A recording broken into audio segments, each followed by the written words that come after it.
Bueno, mis queridos hermanos, nuevamente les damos un saludo de bienvenida. Vamos a empezar la clase de hoy.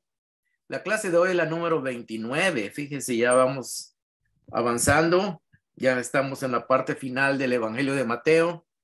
Nos faltan unos tres capítulos, el 26, 27 y 28. Pero ya hemos avanzado bastante.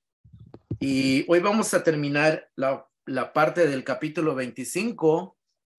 La semana pasada estuvimos estudiando el capítulo 25 porque Jesús les presentó dos parábolas a sus discípulos. Les presentó dos parábolas. Una era de la parábola de las bodas, ¿verdad? Donde habían unas jóvenes que estaban esperando entrar a la fiesta de la boda. Y 5 pues fueron prudentes y 5 fueron insensatas. Y pues las parábolas son para ilustrar que que los discípulos deberían estar preparados para lo que Jesús ya les había anunciado que iba a suceder. Y entonces vemos la parábola de que pues 5 no estuvieran preparadas, y cuando llegó el novio, cuando llegó el día de la fiesta, el día de la celebración, pues 5 de ellas se quedaron afuera y pues tristemente se perdieron la oportunidad. Y luego dio otra parábola de las monedas de oro. En otras versiones dice los talentos, ¿verdad? Y no son talentos de habilidades humanas, sino talentos era una manera de nombrar una cantidad de oro o una cantidad de plata, ¿verdad? Entonces aquí habló de esa parábola, esa ilustración, donde a uno se le da 5,000 monedas de oro, a otro se le da 2,000 y al otro se le da 1,000. Y vemos que el primero pues fue una persona diligente, una persona que se puso a trabajar y pudo duplicar la cantidad que se le dio, la riqueza que se le confió. Luego también la otra persona que se le dio 2,000 también pudo hacer lo mismo.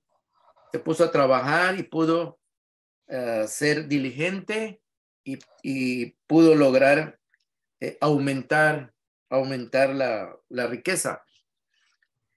Y por último vimos uno que fue negligente, no quiso trabajar, tuvo miedo, en fin, tenía un mal concepto de su jefe, y al final pues le fue reprochada su actitud y fue sacado, podríamos decir, de este negocio. Esta persona terminó con las manos vacías, podríamos decir, y no solo con las manos vacías, sino que también dice que ilustra la parábola que todo aquello que le habían confiado se lo quitaron y se lo dieron a la persona que era más productiva, ¿verdad? Y al final a este siervo se le llama un siervo inútil, ¿verdad? Un siervo inútil, porque tuvo la oportunidad de hacer algo bueno con la inversión que le dieron y no lo hizo, ¿verdad? Fue negligente.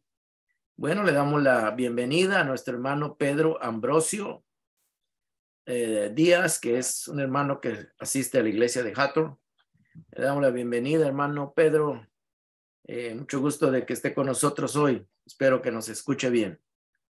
Bueno, entonces, después de las dos parábolas, ¿verdad?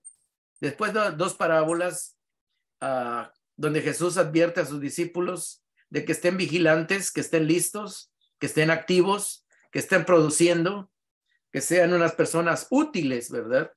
En su reino.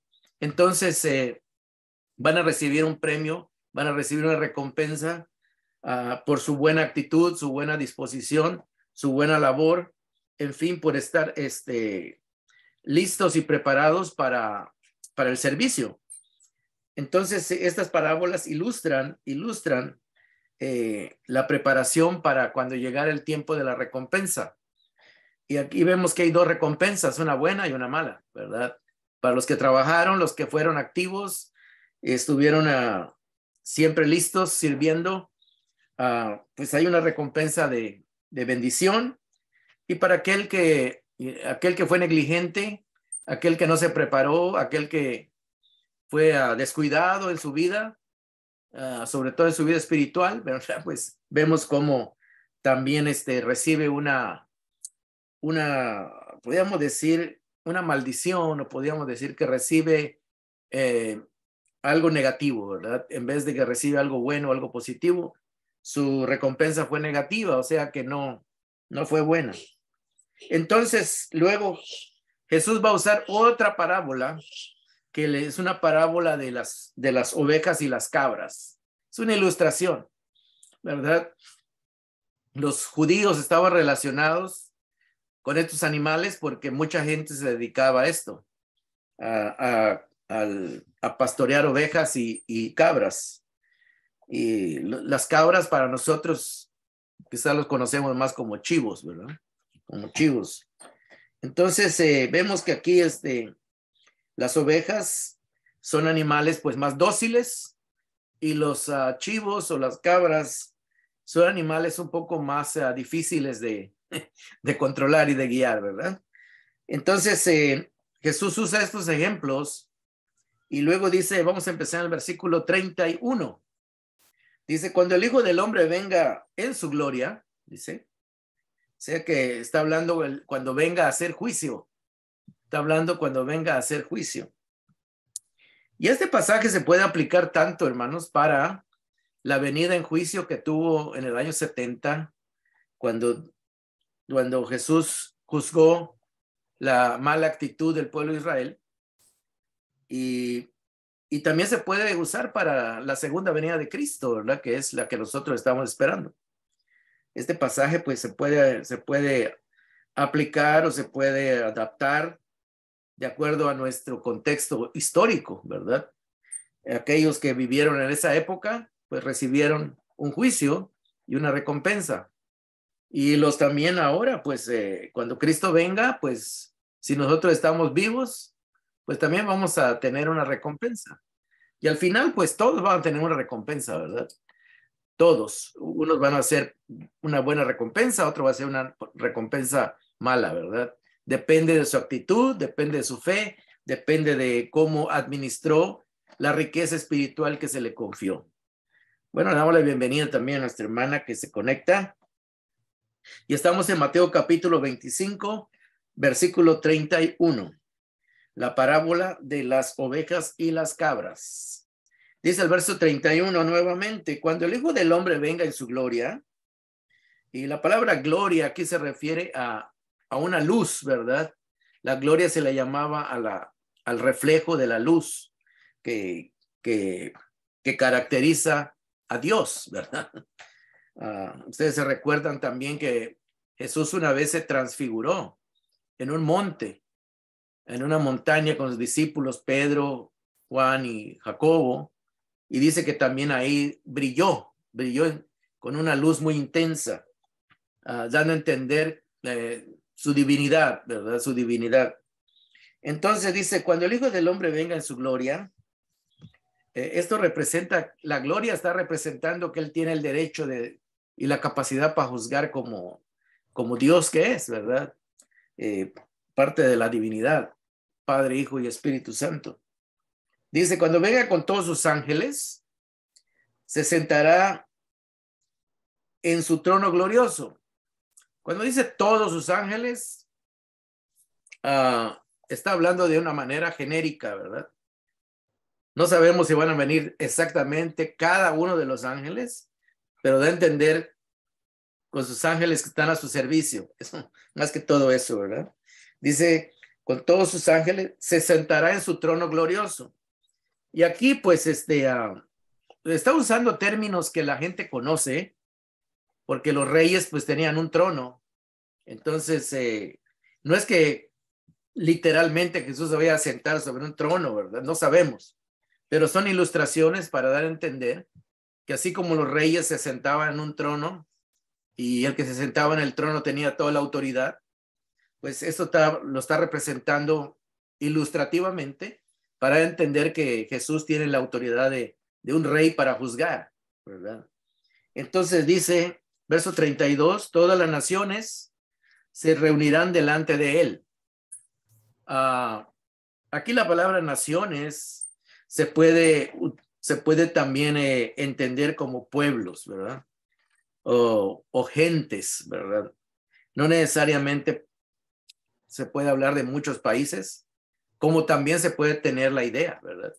Entonces, porque la palabra que se usa acá es etnos, donde viene la palabra etnia, que es un grupo de gente de una raza, ¿verdad? Entonces, se puede tomar como algo plural, como un pueblo o como varios pueblos, ¿verdad? Esa palabra. Entonces, aquí dice todas las naciones o todas las etnias se reunirán delante de él y él separará a unos de otros, como separa el pastor las ovejas de las cabras. Aquí está haciendo una ilustración a cómo los pastores, cuando iban a separar sus rebaños, pues tenían que separar las que eran ovejas, para que había pastores que llevaban solo ovejas y había pastores que llevaban solo cabras, ¿verdad? Y también cuando se iban a trasquilar las ovejas, cuando se salía a quitar su pelo, ¿verdad? O su lana, que le llamamos, también las ovejas se separaban. Las ovejas, para que los pastores las pudieran trasquilar, las pudieran quitar la lana, ¿verdad? Así que dice que separará a las ovejas de las cabras. Está hablando de una distinción, de una separación. Verso 33, pondrá las ovejas a su derecha, a su derecha. La palabra, la mano derecha, hermanos, representa la mano útil. Fíjense, la mano, porque la mayoría de la gente es de su mejor mano es la derecha, ¿verdad? Con la que trabaja. Los de mano izquierda, los zurdos que le llamamos, son nada más el 5% de la gente. Que de cada 100 personas, 5 son zurdos y 95 son derechos. Entonces la derecha se le da a entender como la gente de confianza también. Ustedes también han escuchado cuando dicen, es mi mano derecha, ¿verdad? Esta persona es mi mano derecha, dando a entender es mi persona de confianza, es la persona que es útil a mi servicio. Eso quiere decir, la mano derecha quiere decir la mano más útil, la mano más eficaz, más que puede trabajar mejor. Entonces dice, pondrá las ovejas a su derecha, dando a entender de que son las ovejas que fueron útiles o que hicieron mejor trabajo o hacen mejor trabajo. Y las cabras, dice, a la izquierda. La izquierda se conoce como la mano menos útil, ¿verdad? Menos útil para los que somos derechos, desde luego. Entonces, está hablando de dos distinciones y está usando esos términos que eran conocidos en aquel entonces. Entonces, se los usa para ilustrar de que unos son útiles y otros son inútiles, por decirlo de alguna manera, ¿verdad?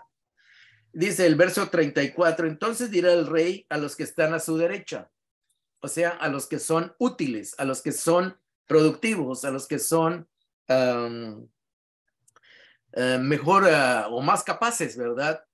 Aquí está hablando en el sentido espiritual, ¿verdad? A los que hicieron mejor trabajo. Dice, dirá a los que están a su derecha, vengan ustedes, a quienes mi padre ha bendecido, dice. Fíjese, está hablando de una bendición y que la recompensa es una bendición también. Reciban su herencia, dice. Fíjese, aquí está hablando de una herencia. Y luego dice, explica de en qué consiste la herencia. El reino preparado para ustedes desde la creación del mundo. Aquí Jesús está hablando que está llegando al final de la historia de la humanidad, tal como la conocemos. Y aquí se está dando ya una recompensa a todos aquellos que fueron atentos al llamado de Dios, que sirvieron en el reino de Dios y que el Padre también los ha recibido y está dando un reconocimiento por su labor, por su trabajo, por su actitud, por su buena disposición, en fin, por todo eso. Entonces, aquí estamos viendo que estas personas van a recibir una herencia que ya estaba preparada desde la fundación del mundo. O sea, dando a entender que desde que Dios creó el mundo, ya tenía un plan, ya tenía una recompensa en mente para todos aquellos que fueran obedientes, que fueran fieles, que fueran diligentes, útiles en su reino, ¿verdad? Entonces aquí estamos viendo que es como la culminación de este plan que Dios tenía desde la creación del mundo. Y luego en el verso 35, Jesús va a explicar las razones y podríamos decir, por qué ellos iban a recibir esta recompensa, esta herencia. ¿Cuál fue su actitud? ¿Cuál fue su disposición? ¿En qué mostraron que fueron personas útiles en el reino de Dios? Y luego el verso 35 dice, porque tuve hambre y ustedes me dieron de comer. Tuve sed y me dieron de beber. Fui forastero y me dieron alojamiento. Necesité ropa y me vistieron. Estuve enfermo y me atendieron. Estuve en la cárcel y me visitaron.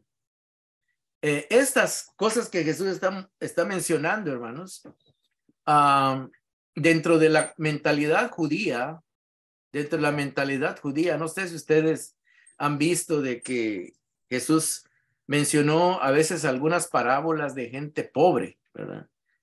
De gente que necesitaba ayuda, ¿verdad?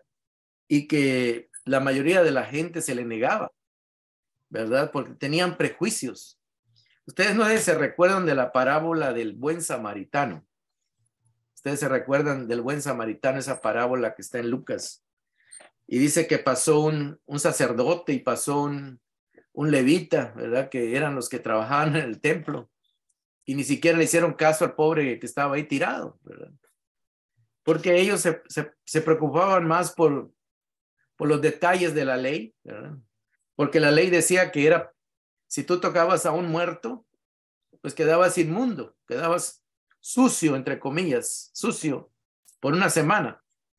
Y no podías servir, no podías hacer cosas que Dios mandaba que se hicieran en el templo. Entonces ellos, por evitarse, mejor decían, no sé si está muerto, ¿verdad? Mejor ni le hago caso. ¿Qué tal si lo toco y está muerto? O sea que le daban más importancia a las reglas que a ayudar a la gente, ¿verdad? Entonces, esto era un concepto que en el pueblo de Israel era bastante marcado, ¿verdad? A la gente pobre se le discriminaba, a la gente pobre, a la gente que estaba enferma se le hacía a un lado, ¿verdad? A la gente que necesitaba a veces alojamiento, pues a veces tenían que dormir en la calle porque nadie les ofrecía un lugar, un techo, ¿verdad? Donde pasar la noche. Y en fin, así había mucha discriminación. A veces la gente que venía de los pueblos alrededor de Jerusalén, pues a veces se les discriminaba, ¿verdad? Como hasta el día de hoy se discrimina a mucha gente que la vemos pobre, la vemos así, pues toda humilde, ¿verdad? Y a veces la desvaloramos, ¿verdad? Pensamos de que pues no vale la pena ayudarles, ¿verdad? Y entonces todo eso estaba bien marcado en la gente de Israel, ¿verdad?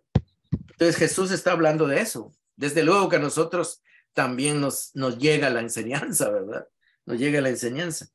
Entonces no debemos de discriminar ni tener de menos a una persona porque tal vez esté pasando por un momento difícil de enfermedad, de carestía, esté pasando por falta de trabajo, en fin.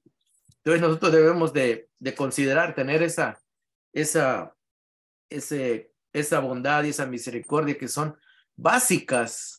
Esto era algo básico que enseñaba la ley en Israel, la ley que Dios le dio a Moisés, de que se debería de tener compasión por los pobres, por los necesitados, por los enfermos, por los que estaban lastimados, en fin. Había que tener consideración, ¿verdad? Entonces, ese era un acto de misericordia que era, podríamos decir, básico, fundamental en la enseñanza de la palabra de Dios para los israelitas. Y desde luego en el cristianismo también, ¿verdad? Entonces Jesús dice, muestra por qué estas personas recibieron el reino, la recompensa, la herencia de Dios. Lo recibieron porque ellos mostraron misericordia, mostraron compasión, fíjese, hacia a su prójimo, a sus semejantes. Esa es la enseñanza, ¿verdad? Entonces, Jesús no está hablando de mandamientos rituales, ¿verdad? Sino de mandamientos prácticos de amor. Entonces, a veces los religiosos de la época de Jesús se enfocaban más en los sacrificios, en los rituales religiosos, en el templo, en no tocar un muerto, en no comer ciertos animales. Estaban más centrados en eso que en las obras de misericordia. Y lo que Jesús está mostrando aquí es que los que son misericordiosos son los que alcanzan la herencia del reino de Dios, ¿verdad? No tanto los rituales, ¿verdad? Los rituales y las ceremonias, ¿verdad? Es como que hoy digamos que una persona nunca falta un servicio en la iglesia, ¿verdad? Es una persona que está muy puntual siempre. Es que es bueno, ¿verdad? Claro que es bueno. Pero esta persona no muestra misericordia a su prójimo. Pues de nada sirve que vaya a la iglesia, ¿verdad? De nada sirve que esté ahí, ¿verdad? ¿Por qué? Porque lo más importante para el Señor, aquí lo está mostrando Jesús, es la misericordia al prójimo, es el amor al prójimo. Entonces, el mandamiento más importante de la ley es amar al Señor tu Dios y a tu prójimo, ¿verdad? Entonces es bien importante, por eso Jesús está marcando esto, porque los religiosos se enfocan más, podríamos decir, en lo ritual, en lo ceremonial, en el estudio de la Biblia, que es bueno, ¿eh? Todo eso es bueno, que se hace, pero si uno no lo pone en práctica, pues de nada sirve, ¿verdad? De nada sirve.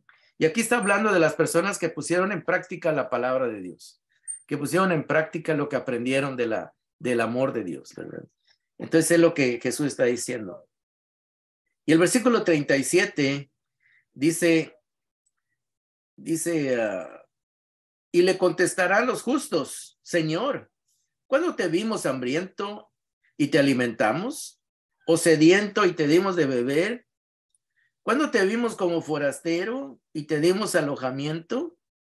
¿O necesitado de ropa y te vestimos? ¿Cuándo te vimos enfermo o en la cárcel y te visitamos? O sea, si nunca te vimos enfermo a ti, nunca te vimos que tuvieras hambre, que tuvieras sed. Entonces, ellos se sentían extrañados porque Jesús cuando habla les dice, porque tuve hambre, dice, tuve sed. Y ellos dijeron, pues, pero tú nunca te vimos con hambre, nunca te vimos con sed a ti, en persona. Dice. Pero Jesús está hablando de que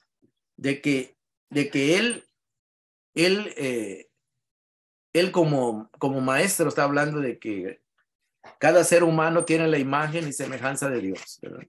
Cada ser humano tiene la dignidad de ser hecho, creado a la imagen de Dios. Entonces no lo debemos de despreciar, no lo debemos de menospreciar porque está en una situación desventajosa, difícil, está en una situación donde está pasando una necesidad, en fin.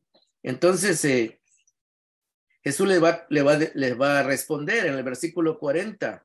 El rey le responderá. Aquí él está hablando, usando una parábola, ¿verdad? Pero al mismo tiempo está hablando de él. Está hablando de él que va a ser el que da las recompensas.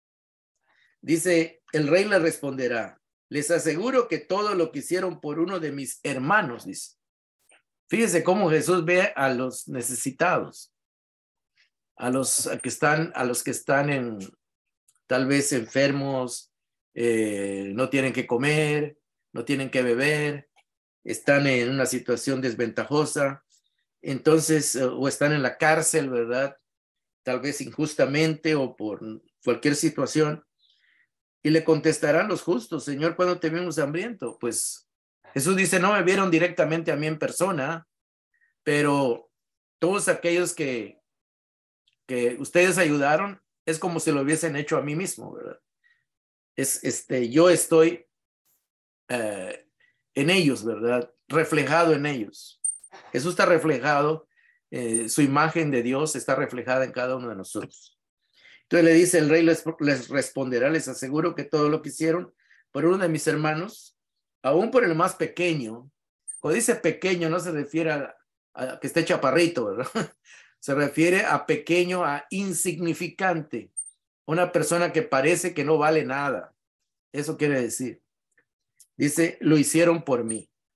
Decía, cuando ustedes vieron a una persona que quizá lo vieron muy pobrecito y que estaba ahí tirado y no tenía nada que comer, pero esa persona, aunque parecía insignificante, no es tan insignificante, dice Jesús, porque lleva la imagen y semejanza de Dios también. Entonces Jesús le está hablando de eso, ¿verdad? Y dice, ahora vamos a pasar a la siguiente parte, el versículo 41, le dirá a los que están a su izquierda. Ya vimos que la izquierda representa la mano inútil, ¿verdad? Aunque no es que sea tan inútil, ¿verdad? Pero es que así se considera como la mano que no es tan diestra, que no es tan hábil, ¿verdad?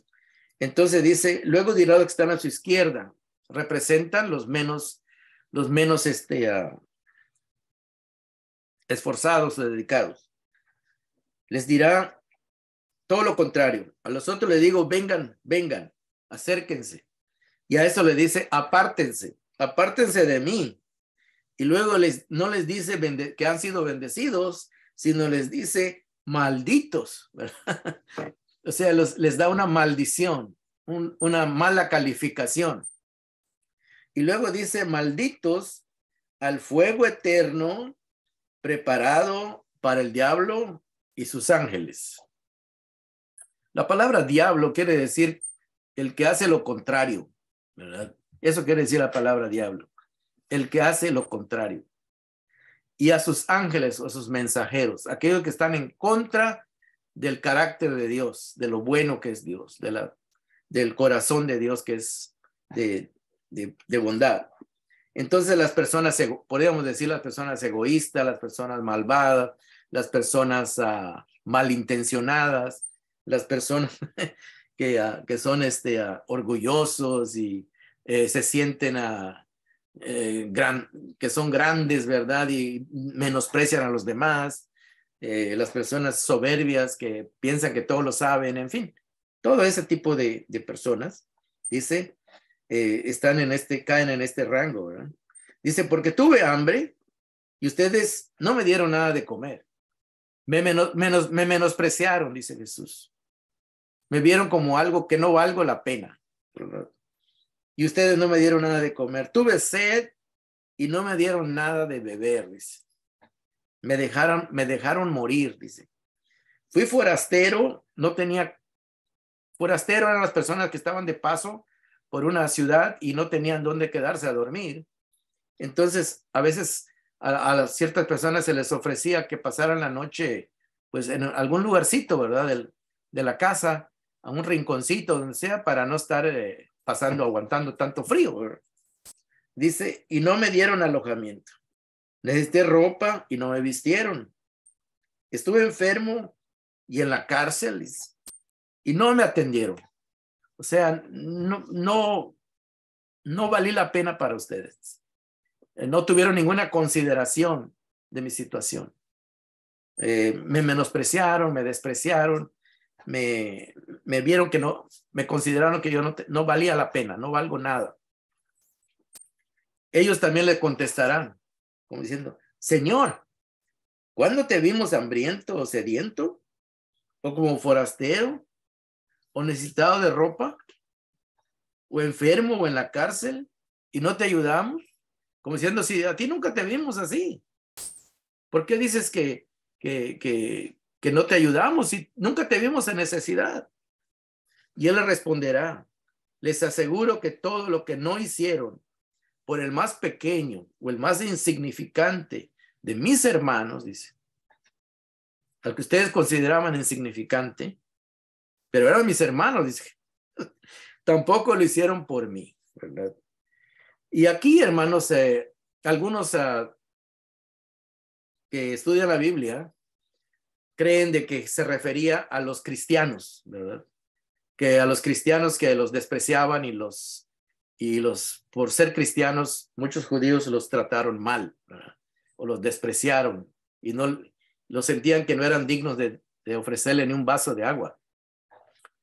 Porque habían una marcada diferencia, hermano. A veces las religiones marcaban una diferencia muy fuerte. ¿Ustedes se recuerdan cuando Jesús llegó a Samaria? Cuando la mujer samaritana le dijo, ¿me puedes dar de beber? Le dijo. Y él le dijo, ¿cómo te atreves a pedirme agua? Le dice. O sea, la mujer nunca no le iba a ofrecer agua a Jesús porque se dio cuenta que era judío. Pero Jesús, con otra actitud, ¿verdad? Le habló de él y le ofreció la salvación, en fin. Entonces, dentro de las culturas de Oriente, hermanos, sobre todo en estas regiones, era muy marcada las diferencias religiosas, ¿verdad? Entonces, cuando uno no era de cierta clase social o de cierta clase religiosa, no se trataba, ni se hablaba, o sea, había un desprecio muy marcado, ¿verdad? Entonces, y a veces así puede llegar a suceder dentro de nosotros, ¿verdad? Si no tenemos cuidado. Puede ser que porque una persona sea de otra podríamos decir, creencia religiosa o tenga otra manera de ver la vida o la religión, pues tal vez nosotros no le queramos ni dirigir la palabra, ¿verdad? Entonces, y eso pues no es correcto, ¿verdad? Porque antes de cualquier cosa, nosotros somos mandados a amarnos unos a otros, ¿verdad? Somos llamados a amar, mostrar el amor. O sea que precisamente la religión del cristiana es mostrar el amor, ¿verdad? Y las religiones que no son cristianas, ellos muestran su odio, su repudio hacia las demás. Y eso es lo que debe hacer la diferencia. Si una persona es agresiva, es malvada, bueno, hay que mostrarle que nosotros no somos así, ¿verdad? Entonces, esa es la gran diferencia, ¿verdad? Entre una cabra y una oveja, ¿verdad? Tal vez ustedes se recuerdan allá en Juan Jesús, allá en Juan 10 dijo que sus ovejas, él es el buen pastor, ¿verdad? Ustedes se recuerdan de los pasajes en Juan capítulo 10. Dice, yo soy el buen pastor y mis ovejas oyen mi voz y me siguen. Dice. También allá en el capítulo 25, Juan 10, 25 dice, mis ovejas oyen mi voz, me siguen, yo las conozco y yo les doy vida eterna, dice. Sí, hablando de que Jesús siempre hablaba de ovejas cuando se refería a sus discípulos, a sus seguidores, ¿verdad? Y no les hablaba como chivos o como cabras, ¿verdad? Entonces, pero Jesús usa esta parábola y dando a entender de que los que hacen los que siguen su voz, los que conocen sus mandamientos, que son de amor, son sus ovejas, ¿verdad? Son sus ovejas y ellas reciben una recompensa por ser imitadores del Señor Jesús, ¿verdad? Entonces, al final, el versículo 46, en el versículo 46, vemos que dice que hay dos destinos. Y al final de esta ilustración de las cabras y de las ovejas de este rey, dice, verso 46, dice, aquellos, los de la mano izquierda, aquellos que menospreciaron a sus prójimo, tal vez que menospreciaron a los discípulos de Jesús, porque en la época del año 30 al año 70, cuando empezó el cristianismo, muchos judíos trataban mal a los cristianos. Ustedes se recuerda que a Esteban lo mataron a pedradas, y a Jacobo lo mandaron a matar a los líderes religiosos judíos, y a Pedro también le tenían el plan de meterlo en la cárcel y matarlo, pero gracias a Dios un ángel lo sacó de la cárcel y no lo mataron, ¿verdad? Pero había un odio, había un rencor para los cristianos, ¿verdad? Entonces, estamos viendo aquí que el contraste entre la religión o los principios que Jesús enseñó de amor contra lo que se practicaba en las religiones de aquel entonces, las religiones que eran diferentes a la cristiana, ¿verdad? Eran de hostilidad, eran de rechazo, eran de desprecio. Y entonces estamos viendo de que Cristo está enseñando de que sus principios, sus valores son de amor al prójimo, ¿verdad? De ayudar, de mostrar el amor a los semejantes. Y en base a eso está la recompensa, está la bendición de la vida eterna, del reino, ¿verdad? En mostrar ese amor que el Señor ha puesto en nuestros corazones, ¿verdad? El Espíritu Santo, fruto del Espíritu Santo. Bueno, hermanos, vamos a terminar ahí. El verso 46 dice, irán al castigo eterno. Castigo eterno, algunos cuando ven la palabra eterno piensan de que no se va a acabar, ¿verdad? Que van a ser castigados y torturados por los siglos de los siglos. Entonces, pero no eso quiere decir esa palabra, ¿verdad? La palabra eterno quiere decir definitivo, castigo definitivo, eso quiere decir. Nada más que se usa de esa manera esa palabra, ¿verdad? Definitivo quiere decir. O sea que no tiene como aquí en Estados Unidos, ¿verdad? A veces cuando uno comete una falta, dice, te vamos a dar tantos años, pero si luego vemos que te portas bien, te reducimos la sentencia, ¿verdad? Y sales antes. Pero esto está hablando de que aquí no hay chance. Lo que da a entender es de que una vez que se da el castigo, se da la sentencia, no hay como decimos, no hay suavidad, ya se tomó la decisión y es definitiva, ¿verdad?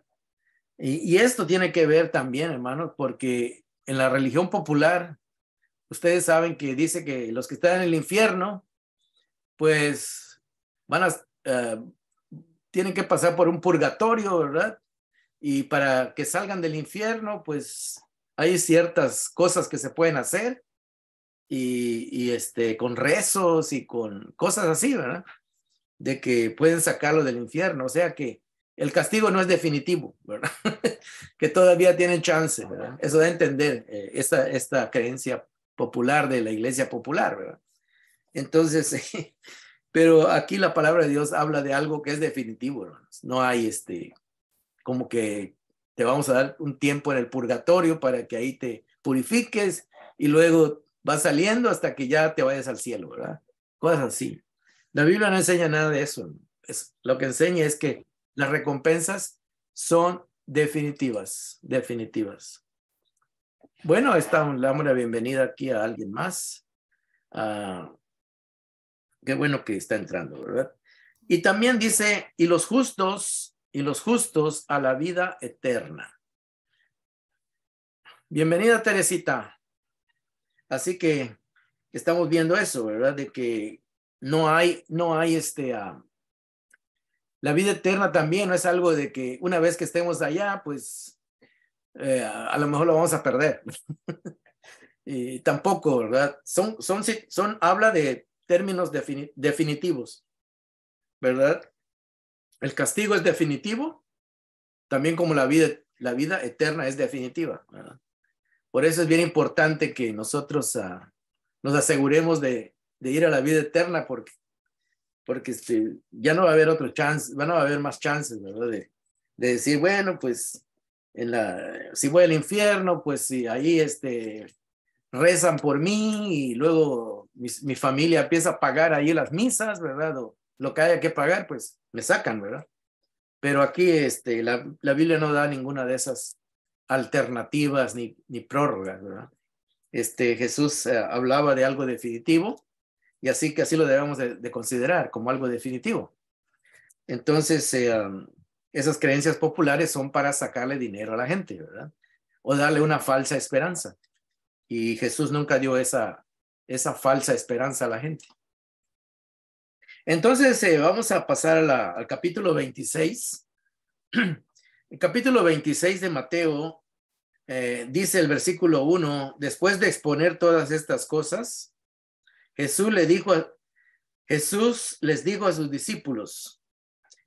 Bueno, antes de ver lo que Jesús les dijo, este versículo 1 da por terminada el quinto discurso de Jesús, el quinto discurso que Mateo presenta, que dio Jesús en este evangelio. Acuérdense que Jesús da cinco discursos, o Mateo organiza 5 discursos en este evangelio, tomando la idea de que Moisés escribió 5 libros al inicio de la Biblia, ¿verdad? Entonces, aquí Mateo está presentando al nuevo Moisés, al nuevo legislador, al nuevo dador de la ley, de una nueva ley, o de una nueva manera de entender la ley. No es que la ley sea nueva, sino que es una manera nueva de interpretar y de ver y de cumplir la ley. Entonces, y esa se le conoce en la Biblia como la ley de Cristo, ¿verdad? Que es la ley del amor, la ley de la compasión, de la misericordia, etcétera, de la justicia. Entonces estamos viendo eso. Cuando dice después de exponer todas estas cosas, así termina cada sección del libro de Mateo. Esta es la quinta vez que Mateo dice estas palabras. Después de exponer todas estas cosas, dando a entender de que aquí termina su último discurso, su quinto discurso. Entonces dice, Jesús les dijo a sus discípulos, ya va a entrar a otra etapa, es lo que quiere decir Mateo. Dice, y aquí Jesús ya va a hablar de su muerte y de su resurrección. Se acerca la última semana donde Jesús va a ser juzgado, crucificado y muerto y resucitado también, ¿verdad? Y esa es la parte culminante del libro de Mateo. Estos últimos capítulos del 26, 27 y 28 son los últimos 3 capítulos donde culmina Mateo su presentación de que Jesús es el Mesías esperado, aunque los judíos hasta el día de hoy, la mayoría de ellos no lo acepta, ¿verdad? Cree que fue un falso Mesías, porque ellos dicen de que no arregló el mundo, ¿verdad? No lo libró de los poderes de este mundo. Cuando Jesús vino con otro plan, con otro propósito, de librarnos del poder del pecado, de librarnos del poder de la muerte. Entonces, ese era el propósito de este Mesías que realmente era el plan de Dios. Entonces, Jesús va a hablar en estos últimos capítulos de su muerte y su resurrección. Entonces, el versículo 2, Jesús va a empezar a hablar de este tiempo de su muerte. Y dice así, verso 2, como ya saben, le dice Jesús a sus discípulos, faltan 2 días para la Pascua. Si usted no sabe qué es la Pascua era la celebración de la salida de los israelitas cuando estuvieron esclavos en Egipto. Ese día que salieron, una noche antes de que salieran, Dios ya había enviado 9 plagas a los egipcios, y la 10ª plaga era que iba a venir la muerte a todas las familias que tuvieran primogénitos. Los primeros hijos de cada familia iban a morir, ¿verdad? Y los israelitas, Dios los iba a proteger, los iba a salvar a través de la sangre de un cordero. Entonces ahí va Dios a hacer justicia, ¿verdad? Entonces Dios le mandó a Moisés que le dijera al pueblo que cada familia sacrificara un cordero y que la sangre de ese cordero la pusieran, mancharan la puerta, los marcos de las puertas y las puertas con la sangre de ese cordero, porque esa sangre iba a ser la señal de salvación.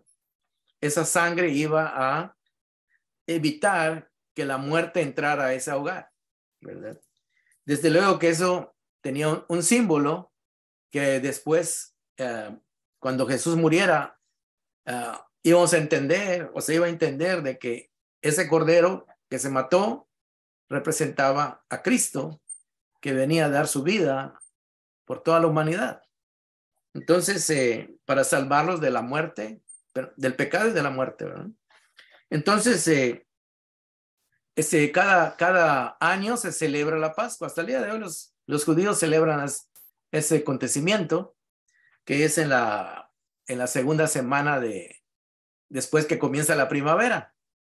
Entonces ellos celebran esa fiesta. Y en la época de Jesús, pues también se celebraba. Entonces, versículo 2 dice, como ya saben, faltan 2 días para la Pascua. El primer día de la Pascua se mataba el cordero, se comía el cordero, ¿verdad? Y se hacía una ceremonia recordando esa noche cuando Dios los libró de la muerte. Entonces, ese primer día se celebraba la cena, pero luego seguían 7 días de fiesta, podríamos decir, recordando todo lo que pasó en esos días. Entonces, había una fiesta que se le llamaba la fiesta de los panes sin levadura. O sea, recordando de que los israelitas cuando salieron de Egipto, en la mañana, esa noche no tuvieron tiempo de preparar la levadura para el pan. Entonces, porque amaneciendo ya iban a salir. Entonces no tuvieron tiempo de cocinar su pan, ¿verdad? O de preparar su pan. Entonces, los panes sin levadura representaban eso, ¿verdad? Representaban la prontitud o la prisa que tenían, porque tenían que salir de la esclavitud. Eso representa, ¿verdad?, que el ser humano debe de salir del pecado, ¿verdad? Salir de escaparse de la condenación del que da el pecado. Entonces vemos esto, ¿verdad? Esa fiesta se llamaba la Pascua. Versículo 2, como ya saben, faltan 2 días para la Pascua, para la fiesta. Y el Hijo del Hombre, Jesús se refiere a él como el Hijo del Hombre. Ya explicamos por qué, porque el profeta Daniel, ¿verdad?, muchos años antes, vio una visión donde alguien bajaba del cielo con semejanza de un ser humano y le llamaba el Hijo del Hombre, representando la venida de Cristo, la venida del Mesías. Entonces, Jesús se autoidentifica como el Hijo del Hombre, o sea, ese personaje que los profetas habían anunciado que iba a venir. Dice, será entregado, este Hijo de Hombre será entregado para que lo crucifiquen. Entonces, eso Jesús se lo dice a sus discípulos. Versículo 3. Se reunieron entonces los jefes de los sacerdotes y los ancianos del pueblo, y del pueblo, dice, en el palacio de Caifás, el sumo sacerdote o el máximo sacerdote, el que entraba al templo a ofrecer el sacrificio, ¿verdad? Dice, dice que en el palacio de Caifás, o sea que este sumo sacerdote estaba de acuerdo con los demás líderes del pueblo, dice, porque ellos tenían el plan de matar a Jesús, ¿verdad? Y luego dice el verso 4, y con artimañas buscaban cómo arrestar a Jesús para matarlo. O sea, ellos estaban urdiendo un plan, haciendo un plan malvado, o ver cómo le hacían para poder atrapar a Jesús y matarlo, porque para ellos era un peligro, ¿verdad?, era un peligro, ¿verdad? Entonces, ellos estaban buscando la oportunidad. Pero ellos, miren lo que pensaron en el versículo 5. Ellos pensaron y dijeron, pero no durante la fiesta. O sea, no en esta semana, dijeron. Vamos a dejar que termine la fiesta de esta semana. No sea que se amotine el pueblo. O sea, si el pueblo se da cuenta que nosotros ya agarramos a Jesús y el pueblo, como hay mucha gente ahorita celebrando la fiesta, a lo mejor se oponen y va a haber problemas. Entonces vamos a esperar que la gente se vaya, que termine la fiesta, entonces lo agarramos. Ese era el plan de ellos, ¿verdad? En el versículo 6, dice, estando Jesús en Betania. Betania era un pueblo que está cerca de Jerusalén, como a 3 kilómetros, como a milla y media, ¿no? Dice, estando Jesús en Betania, en casa de Simón llamado el leproso, se cree, hermanos, de que este hombre ya no era leproso, porque si no, no pudiera estar cerca de la gente.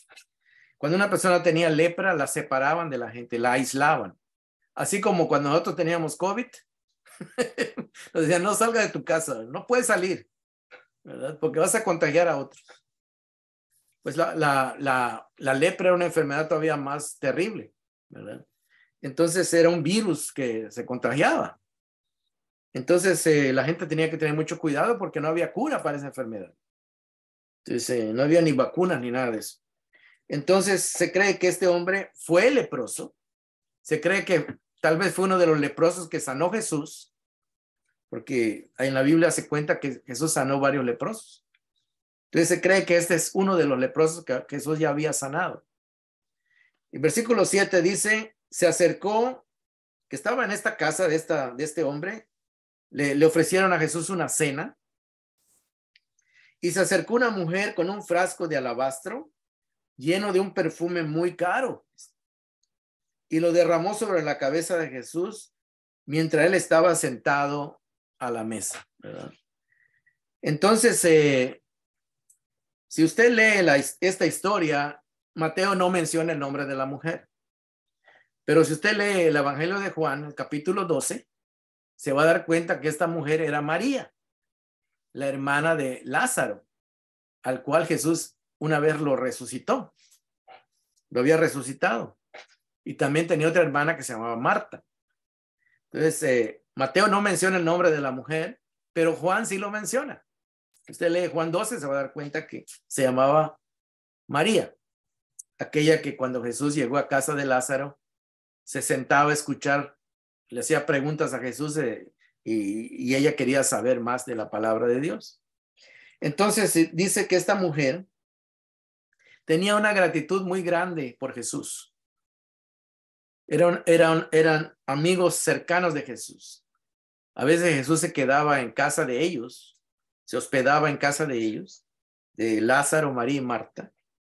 Y pues Jesús seguramente les hablaba de la palabra de Dios, les habló de su muerte y de su resurrección, ¿verdad? Porque lo que da a entender este pasaje es que esta mujer sabía que Jesús, o como que intuía de que Jesús iba a morir.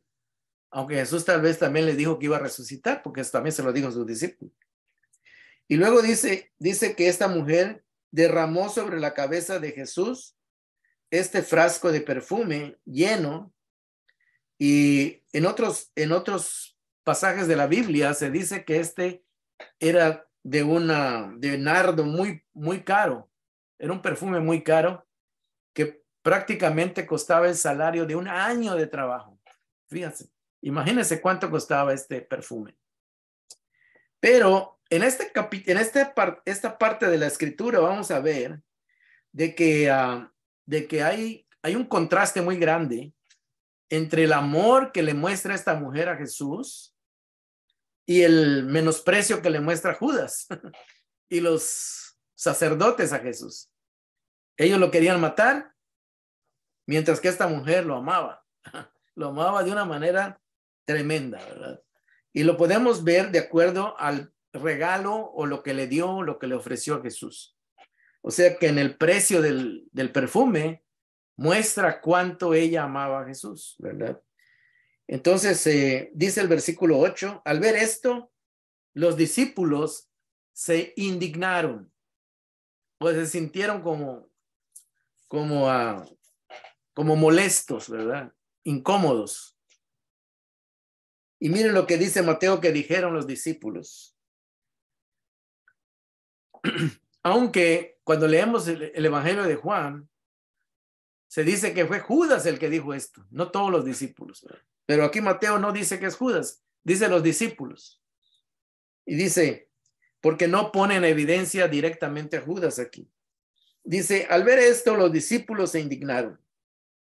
¿Para qué este desperdicio? Dijeron. Podía haberse vendido este perfume por mucho dinero para darlo a los pobres. Dice. O sea que ellos, como diciendo, con este perfume hubiésemos obtenido un buen dinero y hubiésemos hecho obras de caridad, hubiésemos ayudado a la gente. Versículo 10. Consciente de ello, Jesús dijo, ¿por qué molestan a esta mujer? O sea, ¿por qué la hacen sentir mal? Le está queriendo decir, ella ha hecho una obra hermosa conmigo. Este es un regalo, una obra entre ella y yo, dice. Es un regalo que ella me está dando. Es una honra que ella me está dando. Es algo personal de ella para mí, dice. Ustedes, como diciendo, ustedes no tienen por qué molestarse, por qué objetar, por qué hacerla sentir mal, dice. Porque ella ha nacido de su corazón, ¿verdad? Es algo bueno. Y luego dice Jesús en el verso 11, a los pobres siempre los tendrán con ustedes y habrá otras oportunidades de ayudar a los pobres, pero a mí no me van a tener siempre, dice Jesús. O sea que ustedes van a seguir en este mundo. Yo no voy a estar en este mundo por todo el tiempo con ustedes físicamente, pero ustedes van a tener otras oportunidades de ayudar a la gente. Eso le está queriendo decir Jesús. Verso 12. Al derramar este perfume sobre mi cuerpo, lo hizo a fin de prepararme para la sepultura. Aquí es donde Jesús más o menos da a entender de que esta mujer como que quería darle a Jesús algo antes de que muriera. No lo dice claramente, pero como que lo da a entender. Y verso 13. Les aseguro, dice, que en cualquier parte del mundo donde se predique este evangelio, se contará también en memoria de esta mujer lo que ella hizo. En otras palabras, hermanos, todo lo que nosotros hacemos por Jesús y para Jesús, Él lo aprecia grandemente, ¿verdad? Él lo aprecia grandemente.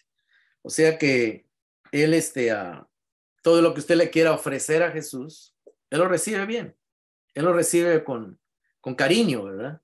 Entonces, lo que está mostrando aquí este capítulo es que hay personas que aman a Jesús y se lo demuestran. Y Jesús no se opone a eso, ¿verdad? Al contrario, lo honra, lo dignifica.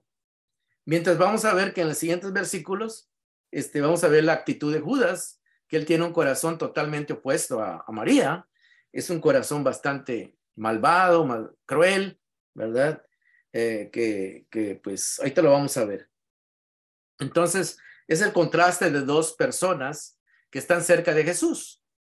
Una ha sido transformada por el amor de Jesús y ama a Jesús de una manera intensa, de una manera fuerte, de una manera que lo demuestra. Y otro no ama para nada a Jesús. Y al contrario, quiere sacar provecho material de la vida de Jesús, ¿verdad? Entonces vamos a ver el versículo 14. Dice, uno de los 12, que el que se llamaba Judas Iscariote, fue a ver a los jefes de los sacerdotes. O sea que Judas ya sabía que los jefes de los sacerdotes estaban buscando cómo atrapar a Jesús. Él ya lo sabía, ¿verdad? En otras palabras, como que ya había cierta conexión entre Judas y estos hombres, ¿verdad? Es lo que da a entender el pasaje. Porque él va a verlos, ¿verdad? Y mire qué dice el versículo 15. ¿Cuánto me dan? Hablando económicamente. Y yo les entrego a Jesús, dijo. Les propuso. ¿Cuánto me dan? ¿Cuánto me ofrecen? O sea, prácticamente él está buscando dinero, está buscando lo material, ¿verdad? La Biblia dice que en otras partes de que Jesús era ladrón, perdón, Judas era ladrón, y que de la bolsa donde tenían sus dinerito, lo que usaban ellos para mantenerse, para sacar adelante el ministerio, dice que Judas sacaba de la bolsa, ¿verdad? O sea que era ladrón, o sea que como que decía, pues gastamos en tal cosa, pero él se había agarrado una parte, ¿verdad? Dando a entender que tenía un corazón corrupto, que tenía un corazón malvado, ¿verdad? Que no era sincero, era una persona falsa, ¿verdad? Pero ahí estaba en el grupo y Jesús lo sabía, ¿verdad? Precisamente Jesús dice que lo escogió porque él iba a hacer este trabajo sucio, ¿verdad? Iba a hacer este trabajo sucio. Y Jesús sabía hasta qué era capaz, ¿verdad? Entonces, sabía que ninguno de los demás discípulos se iba a atrever a hacer eso, solamente una persona totalmente corrompida por el dinero. Entonces, por eso estaba él ahí, ¿verdad? Tenía su plan también Jesús, ¿verdad? Entonces, dice el versículo, decidieron pagarle 30 monedas de plata, ¿verdad? 30 monedas de plata. Una moneda de plata equivalía prácticamente a un día de trabajo, ¿verdad? Era una moneda pequeña, ¿verdad? Entonces, el salario de un mes, ¿verdad? De un mes de trabajo, lo que le ofrecieron. Yo no sé cuánto gana usted al mes, ¿verdad? Pero imagínense lo que le ofrecieron y él dijo, pues, está bien, dice, yo se los entrego. Y podemos ver, hermanos, podemos ver la gran diferencia entre lo que Judas iba a recibir y lo que María le ofreció a Jesús. Era el salario de un año. El perfume era el salario de un año. Y lo que Judas iba a recibir era el salario de un mes. Era el contraste. 11 veces más. Entonces, estamos viendo esto, ¿verdad? Entonces, estamos viendo el contraste, ¿verdad? El contraste de esta situación. Y el versículo 16 dice, y desde entonces Judas buscaba una oportunidad para entregarlo. Nada más se tardó 3 días. Porque al tercer día de esta noche, luego pasaron 2 noches más. O sea, la tercera noche después de esto fue cuando Judas lo entregó, ¿verdad? Judas lo entregó. Entonces estamos viendo de que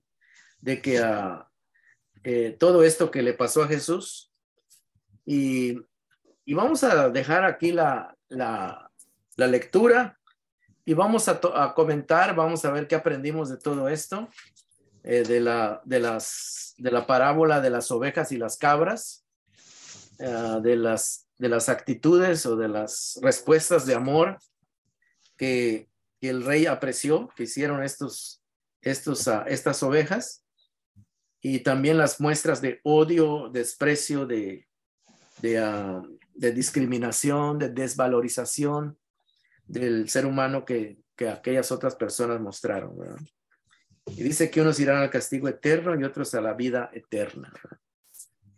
Bueno, no sé, me gustaría escuchar sus opiniones, que ustedes pueden aprender, que ustedes pueden comentar de esta enseñanza. Voy a parar la grabación pero me voy a quedar para que ustedes sigan comentando.